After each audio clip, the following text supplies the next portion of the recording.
ये bakery items को खाएं। यहाँ पे एक बहुत अहम रोल है जिंक का।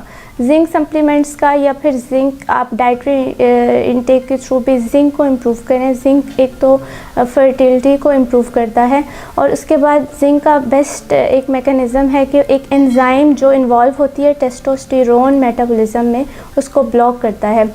जिंक जो है उसके अगर डाइटरी सोर्सेज की बात की जाए तो pumpkin seeds are good source, उसके बाद योगर्ट में है, उसके बाद चिक पीस में है, फ़िश में है बहुत अच्छा जिंक। तो आप जिंक इनटेक को फोकस रखें, उसको बढ़ाएं ताकि आपके पीसीओएस सिम्टम्स काफ़ी हद तक रिवर्स हो जाएंगे। इसके बाद सीड साइकिलिंग के बारे में काफ़ी डाटा है, आप सीड साइकिलिंग के बारे में पढ़ें और सीड्स को फोकस करें, या फिर आप किसी डाइटिशियन से या न्यूट्रिशनिस्ट से सीड साइकिलिंग के बारे में भी पूछ सकते हैं।